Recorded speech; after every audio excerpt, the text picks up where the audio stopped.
everyone, we are live with SOW Ignition episode 45. We are in Billings, Montana, and we are kicking things off with an absolutely huge world record title match contract signing. This will be very interesting to see exactly what they have to say ahead of what might be one of the biggest matches in SOW history. I mean, this is going to be potentially the biggest crowd we've ever had.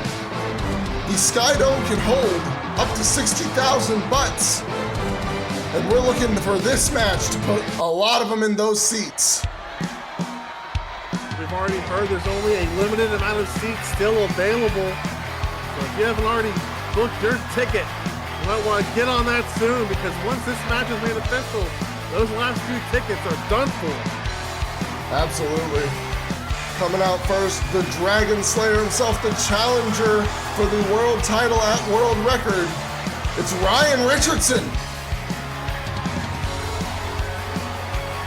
He is claiming that he's basically putting his world title aspirations permanently on the line, SOW or otherwise, to get this opportunity, because he thinks the time has come for him to slay the Red Dragon and bring the SOW Championship home where it belongs.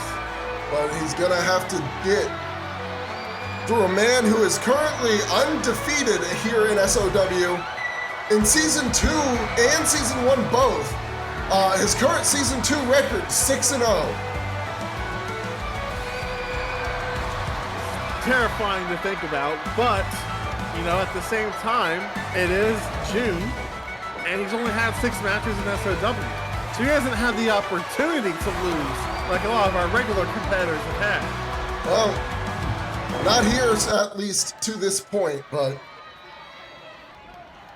there's quite a lot to say for having an undefeated record even to this point. I mean, 6 world title matches, 6 challengers coming for the belt. It's not easy to lose to none of them.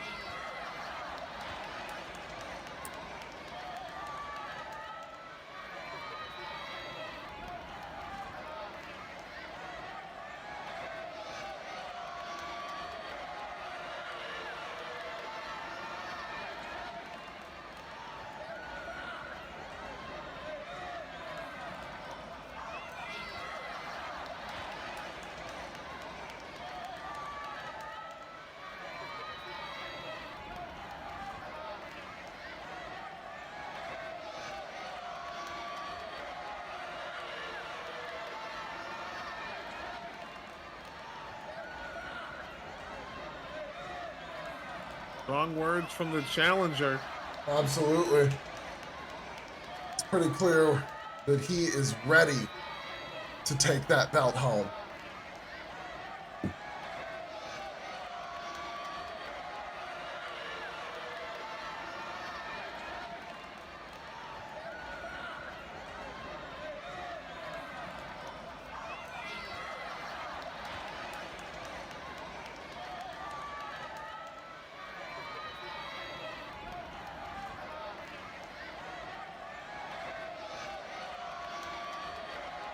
A statement of confidence and response from the champion.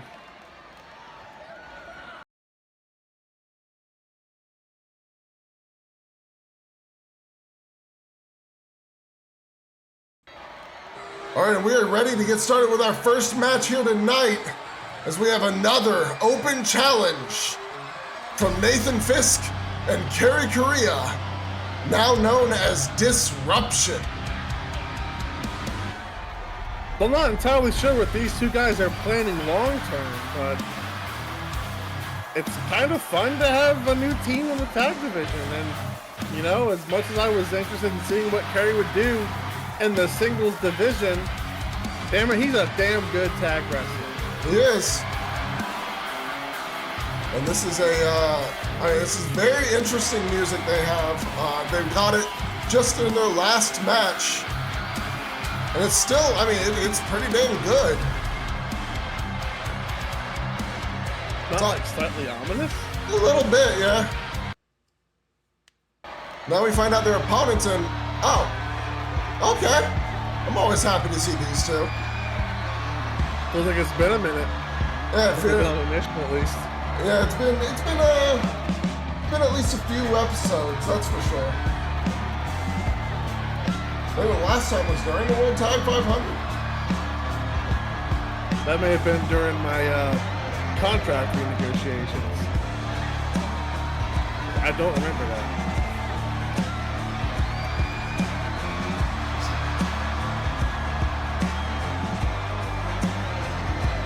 Either way, this is going to be a fun match. Disruption taking on Blood Alliance. Blood Alliance still looking to gather a foothold here in Season 2.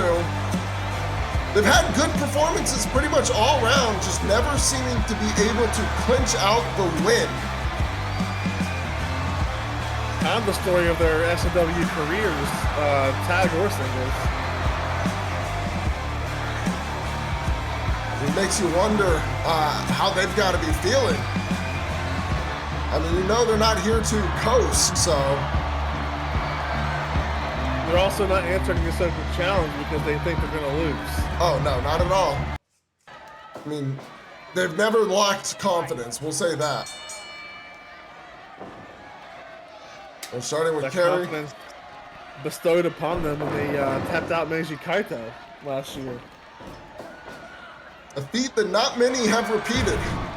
Even Brian Richardson never made Meiji tap. He always had to knock him out.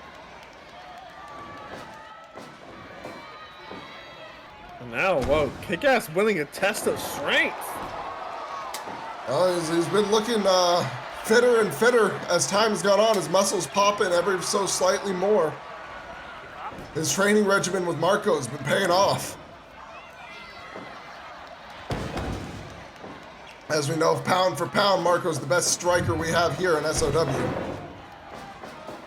Probably an understatement somehow, but it is. And speaking of, he gets the tag. No double team move allowed though. Kerry trying to roll his way out of this. Reverse. And manages to get the wrist lock out of the wrist lock, reverses it. Marco slips his way through as well. And now Kerry's looking for the tag. Brings in the big man. Big Papa. Nathan Fisk is here. You know a couple things about some big Papas, historically speaking. Yeah, notorious.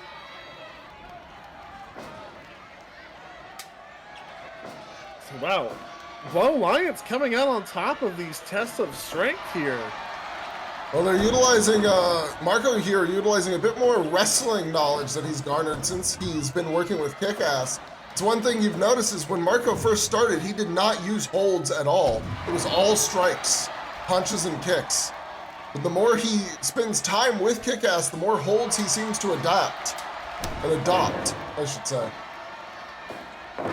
Kick-Ass looking for a quick cover off of one of Marco's uppercuts.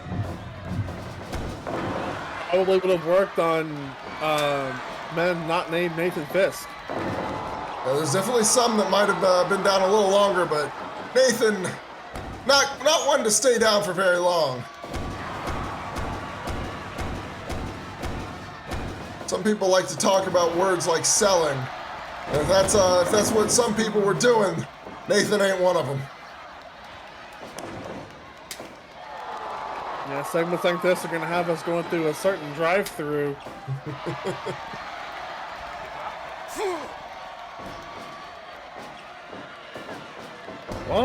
Feels like a more technical match than I was expecting here in the early goings. Well, we know Kick-Ass is a very technical wrestler. It's the one part of the team that's actually made them mesh so well is they had a striker and a technician. They don't really have a power man to fill out that third. And on the other side, we have a brawler and then a power man. In a lot of ways, you think this whole match is a complete mismatch. I mean, yeah, like they have all four styles of wrestling represented in this match. It's very rare. This may rare. simply come down to who gets their style of wrestling completely locked in. and dominates the match for the finish. Nathan looking for Fisk a is power thinking about bomb. it. Trying to lift Marco up. Marco manages to deadweight him there. And now an exchange between one of our best pure strikers and, well, somebody who might actually be able to outdo him in power given his size. But no, Marco still showing why we call him the best pound for pound striker in SOW. Taking down the big man, no easy feat, but right now Marco's making it look that way. Frequent tags from both teams. You know what's kind of strange to me is like the frequent tags I expect from Blood Alliance. They've been around a good minute here in SOW. But Disruption are almost acting like they've been teaming just as long, if not longer. I mean, yeah, it really does seem to speak that they have some history. And given the things they've said and the way they performed as a team.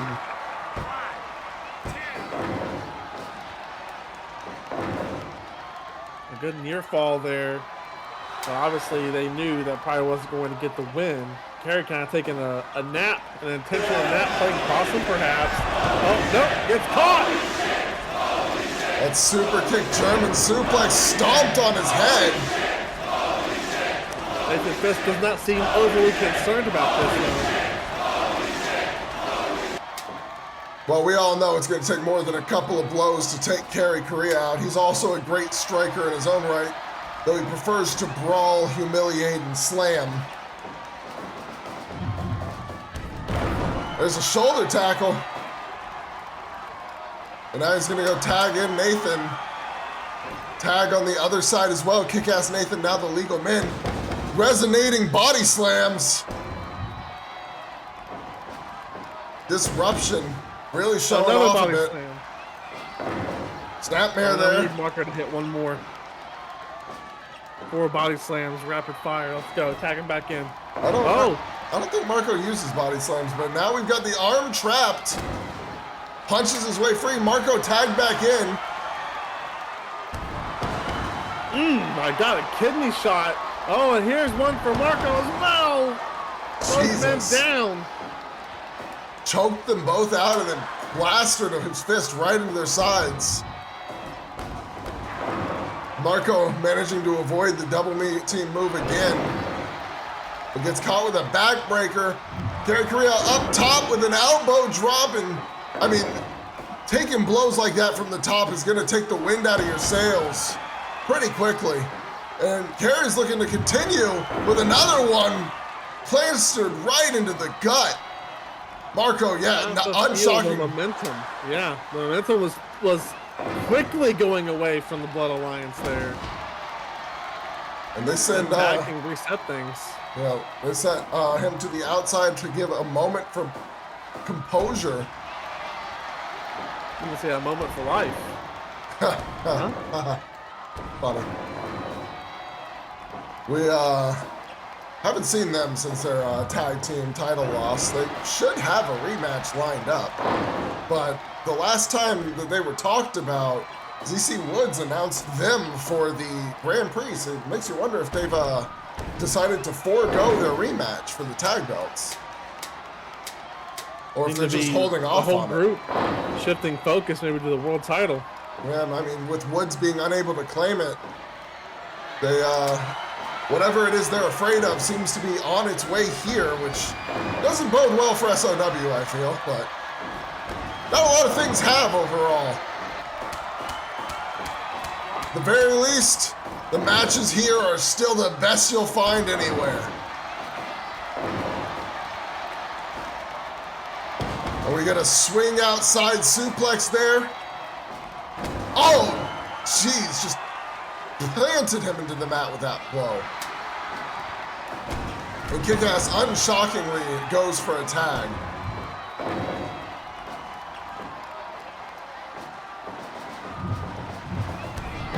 Shoulder tackle, takes Marco down, punches him down now, stomping. There's another tag. Carey throws him to the outside. Well, Nathan was sent to the opposite corner, so Carey's alone out here, but He seems comfortable. Oh, nice counter from Marco. But Carey's back up and throwing him around. Ooh! Flips him through with a ripcord punch to the gut, stunned him long enough to get a tag. Seriously stunned there for a minute, and just like you were talking about the momentum shifting earlier, now it's almost Marco almost single-handedly shifted it back, and now Carey throwing kick-ass to the outside, following him to try and seize up momentum back for disruption. Yeah, that uppercut counter there was really good. Oh! A lot of damage being dealt. To the outside. Throws a few more punches. Was he blocking them? Yeah, just shadow boxing over him. That was, oh my God, what a back fist. And Nathan comes to break it up.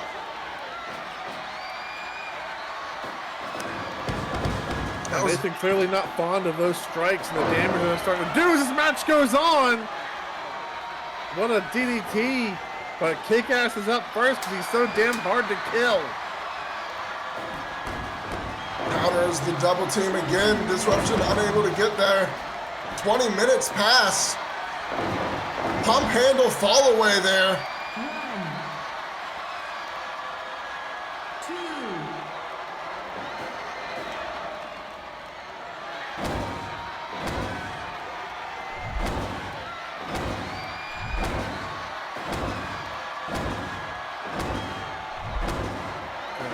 Top of this strike exchange.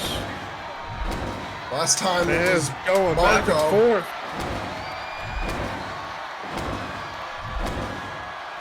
Oh my God. Neither man willing to back down. Jesus Christ. I can't blame the crowd as Marco with a rolling punch finally takes it. But it exhausted him when he had to tag. I can't blame either one for the tag there. Oh! That combination, and Carey seems a little annoyed with Marco. Ignored the legal man to go after him, got a headbutt for his troubles, and now he's been suplexed out of the ring.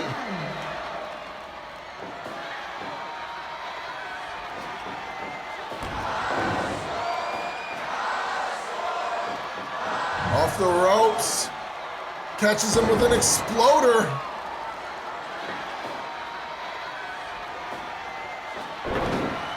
And there's a suplex, rolls through the double arm into the backdrop. This is I think it's the Cerberus, but might be the Chimera. I can never remember which one is which. Almost got the 3. Marco successfully cutting off Fisk. And now a tag to Marco. Kick-Ass takes a bulldog but gets back up. Both men off the ropes. Elbow. And now Kick-Ass, Carey tags out. And here we go. The assisted neckbreaker powerbomb.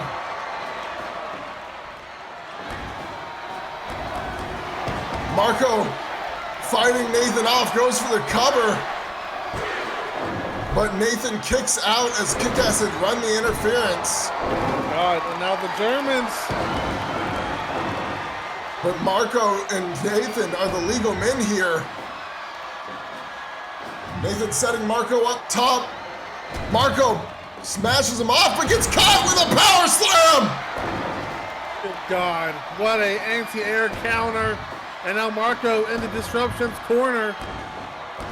Bunch of heavy hammer blows to the back. Followed by a stomp, lifts him up, punches him. Now, if you can knock out Marco, that's saying a lot about your own striking ability, but instead he's gonna let Marco tag. I don't know if I'm doing that. Pop-up powerbomb! Kick to the gut from Kick-Ass. Marco's back up, pulls him away from the ropes, but he gets sent out. And now Oh my God, it's the jackknife! He drags him from the ropes. And I think cut plays out. He's confident. Left. And that's it. He gets the 3. Kick-Ass tried to kick out, but it was too late. Too late. What a match to kick off Ignition, though. Absolutely.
Okay, well, some strong words there from our Ignition champion, also confirming that his edict is FTL versus Meiji Kaito in tonight's main event. I mean, that'll be very fun. We'll have to see how Meiji plans to deal with FTL this time.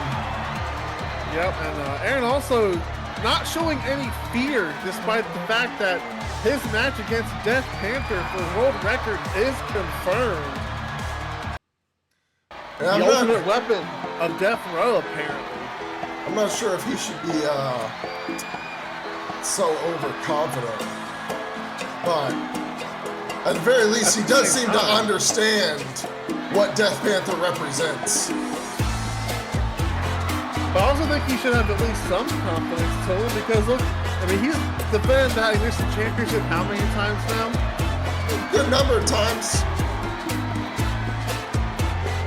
I can't think of the number off the top of my head, but it is a very impressive number. It's been a lot. There's been quite a few. If I were to pull it up, I think it's somewhere in like the range of like 12, 13 maybe, something like that. And now we actually get to see Nephthys compete tonight after that farce where they tried to force Bea Quinn into a match with her. Yeah, this will be very interesting because I don't think these two have shared a one-on-one match against each other yet. They were, of course, they were both part of the 8-cylinder together. But these two... The most terrifying matches we've ever seen. Yeah, three very big scares in it. We're gonna have to hope that that does not ever happen again.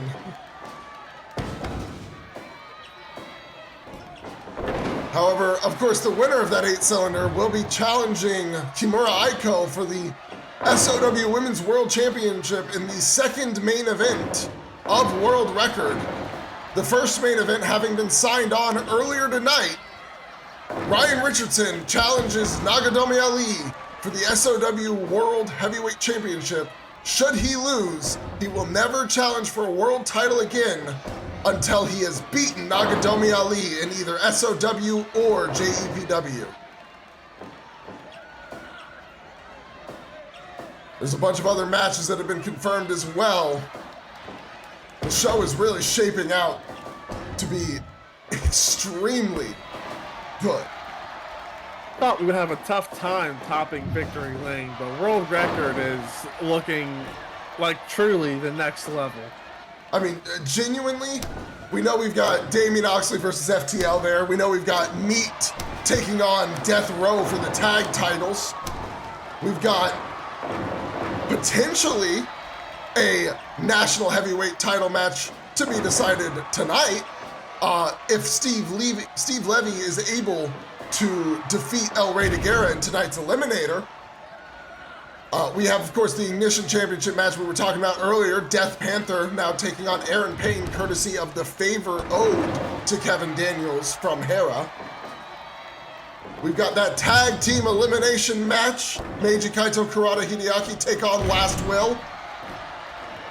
And, I mean, it seems like there's going to be an opponent for ZC Woods potentially somewhere in that card as well. We'll have to find out a little more on that later tonight. But right now, Nephthys and La Sombra, I mean, they're wrestling already, it feels like, on full cylinder. Yeah, they've been going 110 miles per hour since the opening bell. And you almost feel like Nephthys is trying to send a message here. I don't know why, but she is. That's very interesting. I mean, Sombra is just an opponent that you gotta be wary of her. I mean, she had an incredible run getting to the world title. And while she was unable to claim it, she hasn't actually had a proper clean rematch for the belt with no interference and no outside help, let's say help, for either side. Because of course, in that first match, whether Maria was actually doing Sombra any favors or not is still up for debate. But you can't argue that there was interference against both competitors. Wasn't a very clean match regardless. Unfortunately, since that match, she's just been unable to get any significant momentum going for herself. I mean, the win-loss record kind of going up and down in a lot of ways. Unable to secure big wins. I mean, she's been given opportunities, mind you, but have been unable to capitalize on those. It's yeah, like you were suggesting a moment ago, she's been trading wins quite a bit. Back and forth, she had a decent performance in the Grand Prix, lost a couple of matches after that, won a couple of matches after that. She's had a draw. It's been a very up and down season for Sombra so far. I mean, she's just got to hope that she can pull forward and start getting more wins in. A win here tonight over Nephthys would be a big one. As she locks in an STF. Nephthys, of course, is currently 5-1 here in SOW. It's a record that not many people can attest to, or not attest to, but claim. There's only a few others in the division that are that high on wins versus, that high on a win-loss ratio, I should say. Of course, our Women's World Champion, Kimura Aiko, with 12 wins, no losses, is on that level of a high. There's also Lilith, undefeated in the current season. And in the mid-card scene, there is Keiko, who is currently 5-2. And that is, I mean, those are the only ones close to Nephthys' current record. Yeah, Nephthys is calling out Bia Quinn instead of going after championships. Well, I mean, she really doesn't have a world title to go after right now, and I can't blame her for not being overly interested in the national title with her current record. I mean, the world title's locked down until world record is done with. After that, I'm sure she'll be going for it.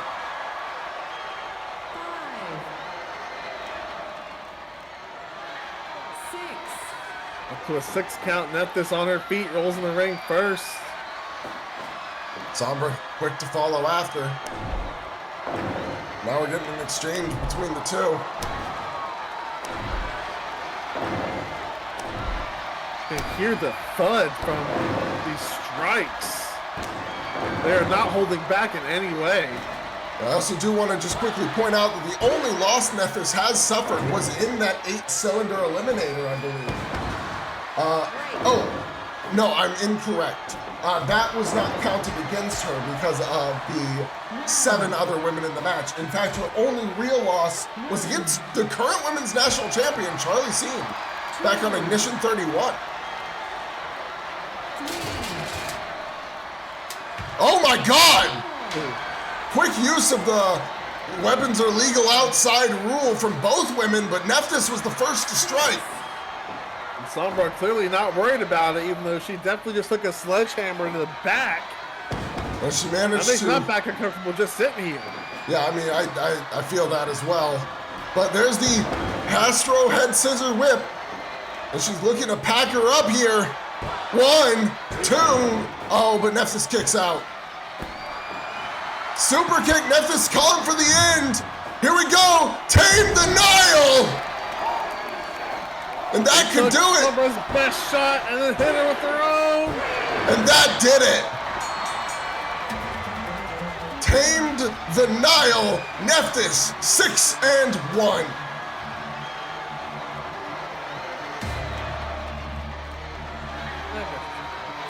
Somewhat impressive. So we come back from break, and Bia entered the ring and started attacking Nephthys. This is amazing. Let's go, Bia Quinn, sending a strong message to Nephthys. This is exactly what she needed to do. Bia Quinn, live and in living color here in Montana on SOW Ignition. Nephthys is getting what she deserves. An ass whooping from the former and greatest SOW Women's World Champion. Well, that's going to be overwritten soon.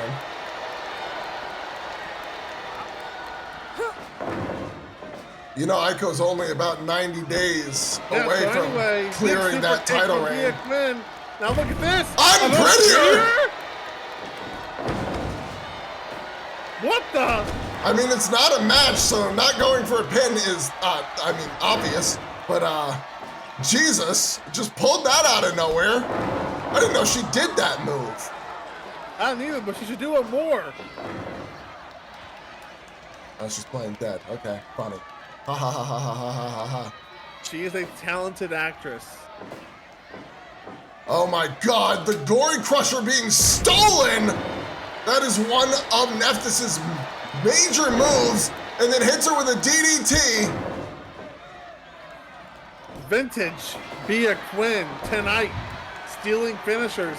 Though I'm surprised Hera has not sent out security quite yet, but you know she's probably not impressed. Probably not, no. And Nephthys is down. He has done what she came to do, and she is leaving.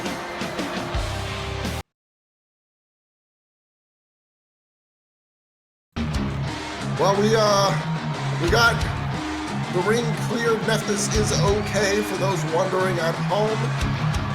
We now have to hear from the current reigning World Tag Team Champions who will be defending their belts at World Record against Mars Namor and Suave Jackson.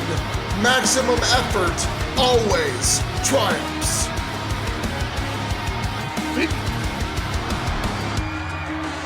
I wonder what these two have to say. How many excuses are you expecting from Clint here? As many as he can possibly come up with. He might set a new record tonight. The amount of excuses made by a single man for a single woman. I mean, it is kind of his MO. Doesn't look very upset though.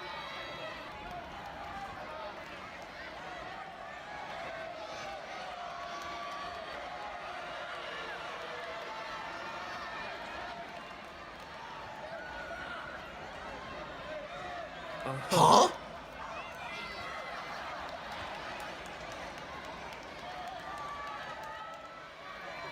I wouldn't call it a trouncing, but you do you.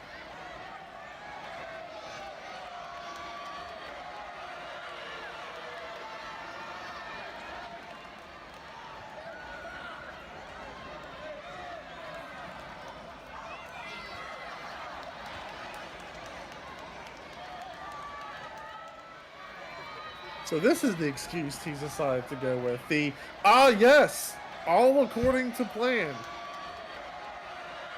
I mean, I guess? I'm very confused as to what exactly is going on. I mean, I was expecting him to try and explain why they lost or that he got dirt in his eye or something. Instead, he's just like, yeah, we were hoping to lose to somebody. But it sounds like their request for their opponents to come to the ring has been answered.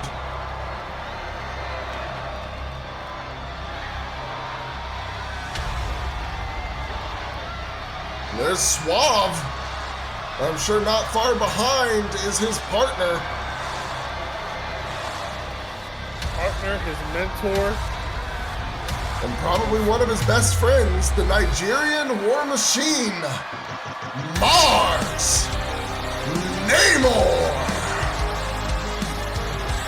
Oh, he's got the glasses on. SOW National Heavyweight Champion Mars Namor looking to add more gold to his history as he looks to capture the World Tag Team Championships in just a couple weeks at world record. That jacket is fighting for its life. It really, you can see the buttons screaming on the sides. And so were we. Yeah, I really was. I genuinely was. And yeah, no, it doesn't. So that's why I'm a little concerned here.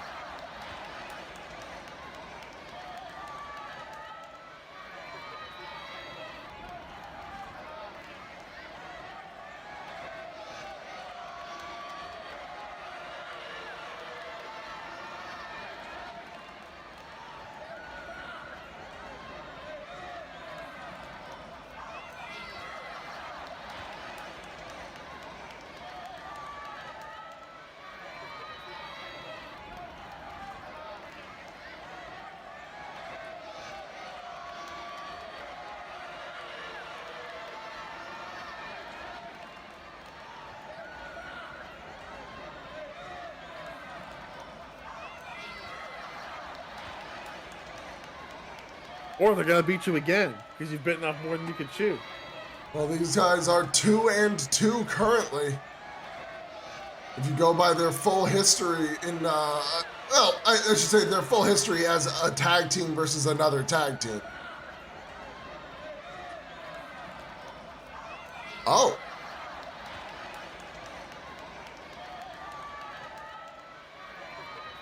Oh, well, speaking of. Sounds like Suave really just doesn't want to deal with Death Row again at all, but that's kind of a big risk to take here. I don't know if I agree with that decision. I think that's a rash decision there. You're a young tag team. If they retain, who knows how long their title run will be. You could be locking yourself out of the World Tag Title situation. Yeah, I mean, it doesn't sound like, it's not a, like, hard stance at the very least. Yeah, there's no contract being written up yet, so seems more like a gentleman's agreement here.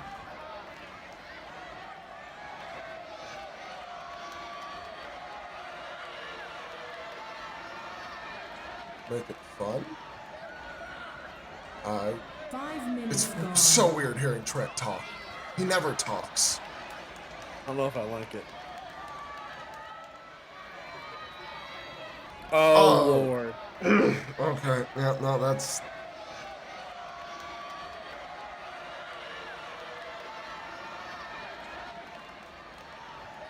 I guess that is one mentality to have.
Well, that was certainly ominous. What the hell is wrong with Byron Mitchell? I don't know what's going on with him at all. I couldn't begin to tell you. Like, is he drinking the Kool-Aid, brother? I think he's drinking some. He's saying some real off-the-wall shit. Well, I mean, we can say for sure it is confirmed that it will be Byron Mitchell versus ZC Woods at World Record. That is alongside one other match that I did not mention before, which is the Women's National Championship, Keiko taking on Charlie Scene. I believe, other than the National Heavyweight title match that will decide, potentially decide, I should say, later tonight, that is the full card. What an absolute monster of a card that it is. Yeah, obviously we But still yeah, have DC Woods and Byron Mitchell, the two guys who talk in fucking riddles, getting a chance to fight each other. Great. I wonder if they'll fight in riddles too. That would be very impressive. Which one of them's the Joker and which one's the Riddler? Oh, that's a good question. But for now, the Emperor has graced us with his presence. I'm not going to lie to you.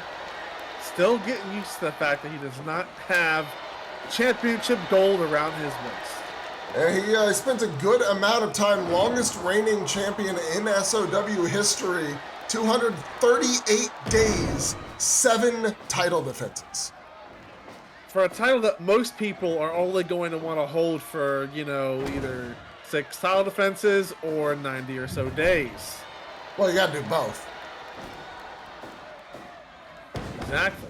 Yeah. So they're going to hit that 91-day mark, 6 title defenses, and say, yep, goodbye, cha-ching. Yeah, most people, Kastor, absolutely. Different man. No, Kastor, see, for Kastor, he didn't see that as a, Jesus Christ, buckle bomb. He didn't see that as a way to get to the world title. He saw it as, this is mine, and you will not take what is mine. If you want it, you'll have to pry it from my hands. That's essentially what El Rey de Guerra had to do. I mean, the amount of matches that those two had against each other before Rey finally pulled it off. Yeah, I mean, Rey, you could almost say that he learned how to beat Kastor by constantly wrestling him. Kastor learns from tape, Rey learned from experience. Makes you wonder, what kind of tape can he watch to get himself ready for Dakari Oyet? Well, I mean, there's a good bit from their tag matches that he's had with Elijah. There was a bit of a singles run he went on before forming Last Will. But we're still talking about a massive, massive man. Yeah, I was gonna say, like, at the end of the day, understanding how a big man will throw you around a ring is only gonna help you so much for when he starts throwing you around the ring. Because there's not much method to the madness with Dakari. There's just slams, throws, punches, kicks. Couple stomps probably too. He's just here to hurt you. Bumps with the chest against Kastor before doing a whip down. Big chop in the corner there. Kastor pulls him from the ropes, picks him up, elbow to the back, uppercut.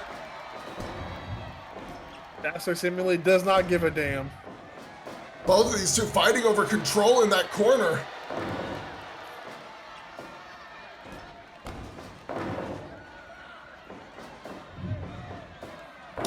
Knee drop onto the throat almost, just barely away from it. And Kastor with a guillotine. It's behind, hammer blow. Locks up the leg, twisting it around with that half crab. Dakari gets to the ropes. Another chop from the Emperor, who's now looking for the power bombs. One, and Dakari gets right up. Spine buster. Crazy. what a counter. Dakari getting right up, twisting through into a spine buster. Now he's picked him up, backbreaker, body slam.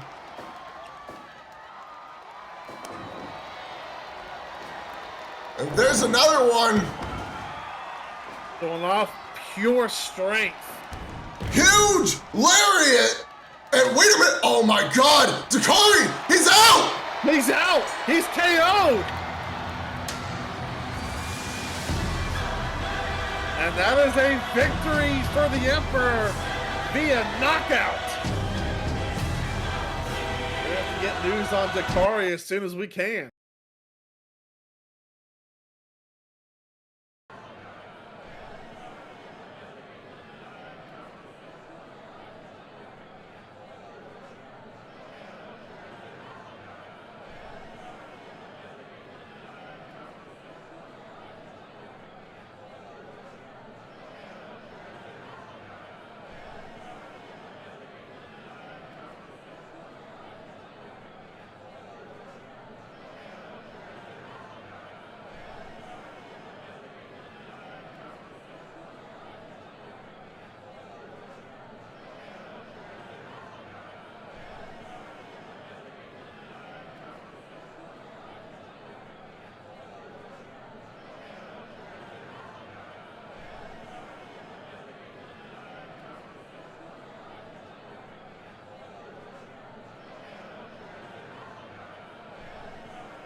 Well, now it is time for an Eliminator.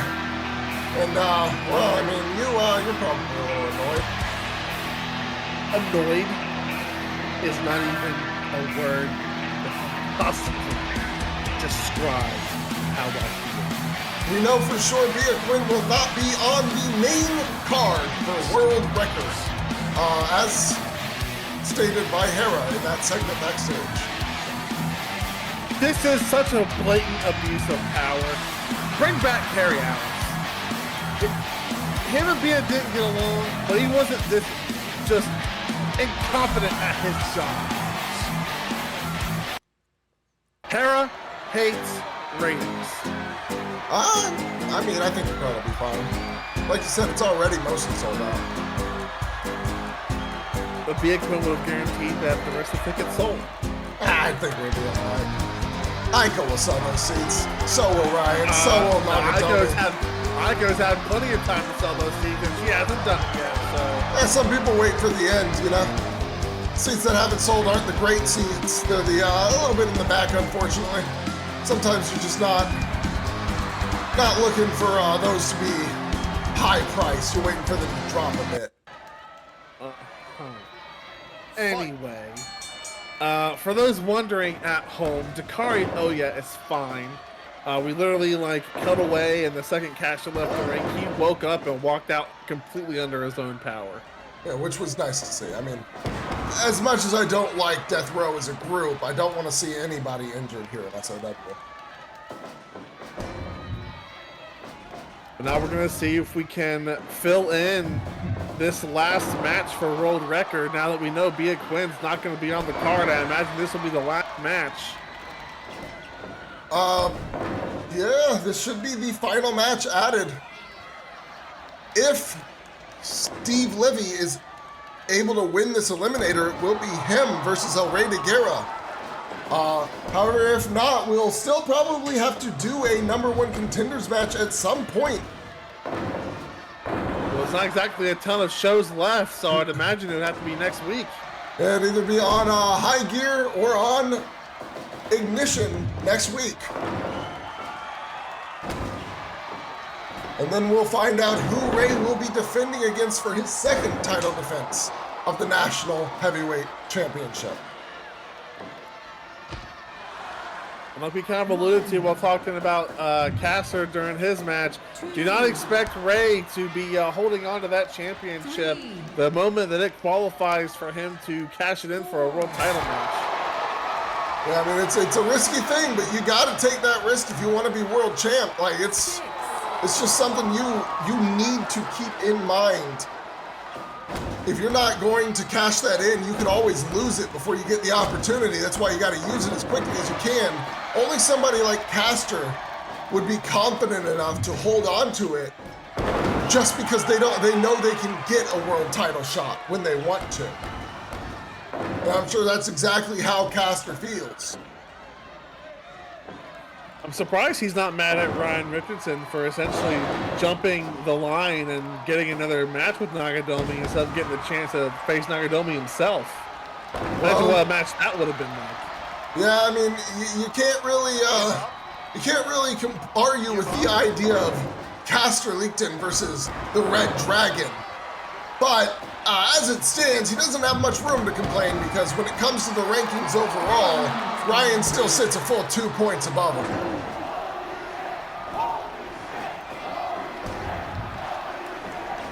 I will say, genius move by Kastor to not worry about, going after the rematch and possibly losing that and then getting a massive point reduction. Oh yeah, I mean, it's very smart to instead focus on the world title division directly when you know you don't need the national belt. I mean, if he wanted to cash in the national belt, he would have done it. He had the record, he had the defenses. I mean, he literally had multiple months where he could have done it if he wanted to. Absolutely. So the fact that he didn't just shows that he wasn't concerned. He's ready to get that world title shot now that he's dropped that belt. And as he himself stated, it's like a burden lifted from his shoulder as Steve Levy drops the national champion on his head. That's not enough to keep him down. No, Ray, always good for any amount of punishment you dish out. He'll take it and he'll come back with his own.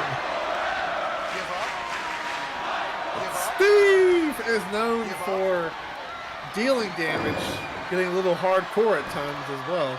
And when he needs to. Man has that bat that he brings to the ring wrapped in barbed wire as always. He calls it Shirley. And here we go with another crucifix driver. Plants him into the mat, but not the 3. Nope, not good enough.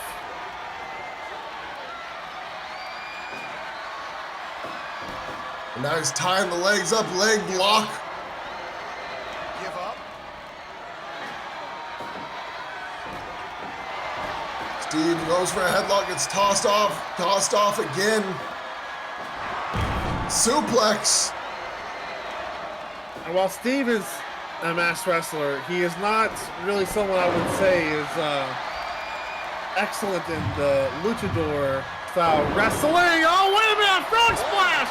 5 stars, but only a 2. Goes right back for another cover. That's crazy. This time he held the shoulders down, picks him back up. Frankensteiner driver. 10 minutes into this match, and now we're getting a back and forth exchange. Drop kick. There's a short exchange. Right now, the champion's looking pretty good. Meteora. But a kick out again from Steve. And the champ going back up top. Another frog splash. 2. Steve still making it through. Another cover. Raise time to make sure Steve is not going to world record, damn it. He definitely doesn't want him there. Another one, dear God, how many times? Steve's still surviving. A 6th pin attempt. And Steve kicks out instantly. Ray firing up. Hey, shades of Atomico. Oh! 450, but I think Steve just barely got out of the way there. Wasteland. Yeah, the waistline. And Steve now starting to wake up, it looks like. He took a lot of punishment, though. You gotta wonder how much he has left in the tank. Mexican Destroyer! Could be it right there. We're looking for a new challenger. No! Steve kicks out somehow, some way. Spinebuster! Spinebuster. And he catches the legs in a figure 4. Give up. What? Give Wait, up. What the? oh, come on. Give up. No, come on. This is an Eliminator, man. This is an Eliminator. And the match has been officially thrown out. The ref left. There is no winner here, and Steve is pissed. Yeah, Steve is rightfully pissed because this has just potentially cost him a world national heavyweight title shot. Yeah, I mean, Karen might have to default to their rankings to get 2 people to contend for who will face Ray. Oh my God! Look.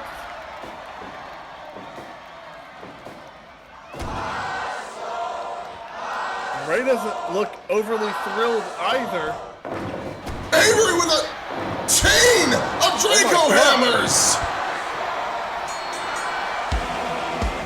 What a prick. Oh my God.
Well, it is time for the main event here on SOW Ignition. And it is our Ignition Champions Edict. FTL being forced to compete tonight against Meiji Kaito. And you know Meiji wants to get his hands on FTL again real bad. After what FTL did to Damian Oxley and how he's been acting, it's hard to blame anybody who has been trying to deal with Death Row when FTL decided to go back and team up with them again. I mean, if he was ever even actually away from the group to begin with, we don't know for sure that he wasn't still aligned in secret. Between him and Kevin Daniels, we'll never learn the truth.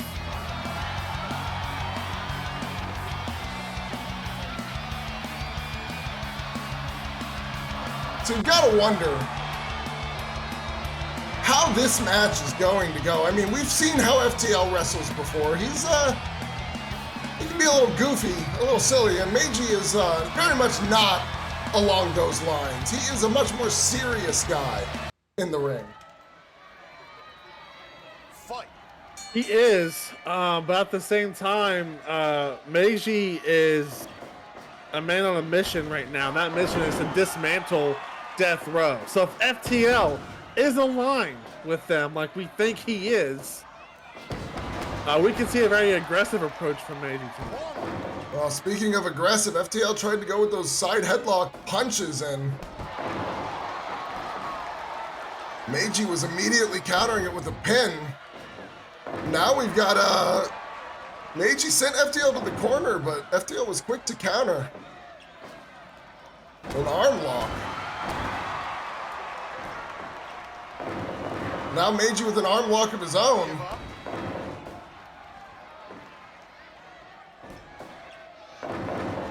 Another. He's working those arms. I mean, a big part of FTL's offense involves the, oh my God. Oh, Jesus Christ. And he cheers. That's something to be celebrated. Meiji misses the takedown opportunity again. Unfortunately, misjudging the distance between the two of them. Yeah, I think FTL's just a little too quick to notice when Meiji goes for that. Meiji's not close enough to capitalize before FTL can get out of the way. FTL shoved, but gets shoved down and showing a little bit of fear there. As they go back in. Oh my God, he just stepped on his toes. Right now, it's looking like FTL knows that he is not beating Meiji Kaito in a straight-up fight. So he is being as dirty as he can.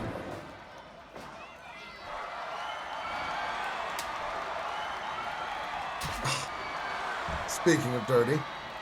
Yeah, seriously. That's pissing me off now. Gourd Buster. Kick to the thigh and then a snapmare into the flashing elbow. Punch, punch, punch, punch. And then an arm lock from Meiji Kaito. Of course, FTL gets the ropes, but you know, I mean, that's fine. He did some damage there. That's the important part. We have to think about the positives. Unlock this lock. And toss to the corner. There's a splash and then an exploder out of the corner. Well, the crowd seems to be really enjoying the match already. It is our main event tonight. Always good to see Meiji Kaito where he belongs in the main event. Sure, these fans disappointed at the news that B and Quinn will not be competing at SOW World Record. They had to be the crowd to hear that news live. Yeah, they didn't sound like they cared that much. There's at least a couple people who do. I see them. They're behind us. Now we have a triangle scissor, triangle choke locked in. But FTL, of course, slips his way out. Goes for a headlock, Meiji, but gets caught with a power slam and just no sells it. Gets right back up. Another one, though, for him. And that one actually holds him down for a little bit. Yeah. FTL went for a follow-up as well to make sure he stayed down because he's probably afraid that Meiji is going to make him look weak. There's a dragon screw. And Meiji's adjusting that knee pad.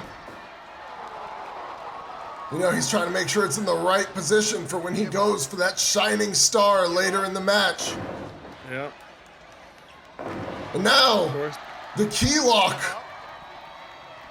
Short arm scissor, I should say. FTL's able to move too much, though, but we'll have to see how things keep going here in SOW, as, of course, next week we will make history yet again in SOW in the first ever edition of Ignition from Canada. That'll be real fun. I've always wanted to go to Canada. We'll be there the entire week as part of the World Record Week event. Tons of events going on up there in Toronto. If you haven't got your tickets, I'm telling you, they're almost gone. Even though I'm sure there's people who aren't going to show up because Big Quinn's not going to be there. But FTL now with the big boot to Meiji Kaito. He's going to be there. Meiji Kaito's going to be there. Not against each other, but they will definitely be on the show. And we got one of those famous low drop kicks from the Golden Star. That's a move that Nakatomi Ali has taken into his own repertoire, that low drop kick to the knee or to the shin. And it's, I mean, we've seen how effective it can be. I don't know if he'd ever admit he took it from Meiji at this point with the way he acts now. But I'm sure he'd be willing to at least say that he has adopted Meiji's best moves and improved them, in his words. Oh my God! The Brain Buster! oh my God, he dropped him right on his freaking neck. He's not even going Is for the Meiji cover. Kaito okay? Instead, he's just taunting the crowd. Picks him back up. That's a mistake. Thankfully, Meiji's okay. And Meiji's right back in. Another flashing elbow, but oh my God, he's going for it again! No, no, no! Brain Buster! He gets up. He's gonna taunt the crowd. Cover him! Or don't. It'd be your mistake. Figure 4 leg lock. He's trying to make Meiji tap. That's what he wants to do. He's not kick-ass sharp. He's not going to be able to pull that off. Twin dragon screws from the Golden Star working the legs of FTL. Goes for a cover. But FTL gets the shoulder up. Come on. Dear. I mean, he's going for injury at this point, right? Dear God. Cover him!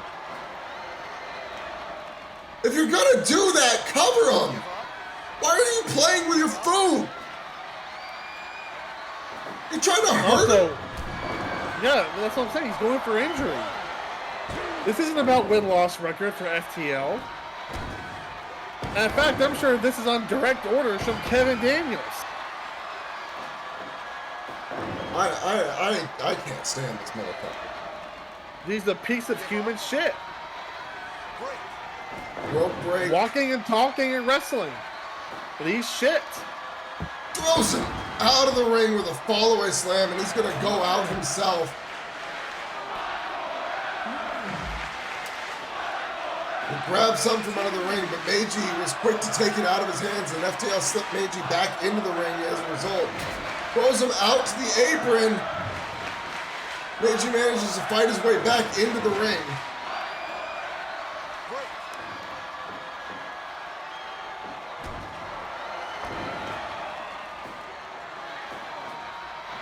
Power bomb. Jesus Christ. Meiji's still in it. He's still living. I mean, those brain busters had him down for a while. I think FTL may have lost his opportunity to win the match. And there's the shining star. Knock his ass out, Meiji. 1, 2, 3. Oh, God damn it. Oh! Short arm, shining star! And he's calling! Oh, come on. He was gonna go for a figure 4, I think, there. To finish it out. Kicks out FTL's legs from under him. What are you doing? Oh, come on. Have you no respect? Fujiwara arm bar.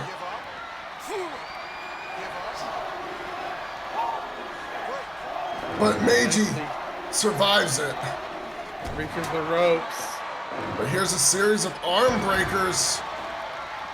And he's locking it in again. He's kind of blocking the way to the ropes, but Meiji slips his arm free.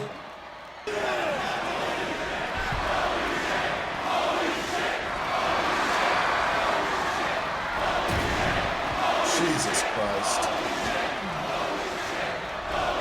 I'm not loving it. I mean, it's a good match if it wasn't for the fact that it feels like FTL is only here to hurt Meiji, but Meiji with the praying powerbomb on the outside. And now the tables may have turned a little bit. Meiji's picking up what FTL's putting down. He's like, fine, you want to fight? We'll fight. Count up to 9, but FTL gets back up, gets back in the ring just in time. Dodges the elbow, Frankensteiner. Into the triangle choke. Make his ass pass out. Give up. Give up. FTL can't move at all. Give up.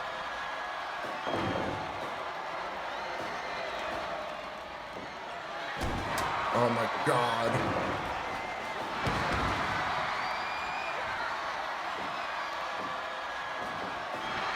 German suplex countered. Rolled it through right into the dragon suplex. Dragon screw in the middle of the ring with a figure 4. FTL's cooked. Give up. This has got to be it. Give up.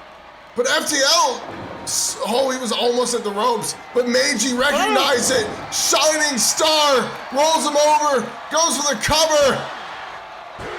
And that's it. Go fuck yourself, FTL. Meiji Kaito survives. If FTL wanted to win, he should have covered him earlier on, but Meiji takes advantage of the mistake and takes the win. That is all we have for you here tonight on SOW Ignition. As always, I am your lead analyst, Devil D, here with my co-commentator, MD Punk. and we are signing off.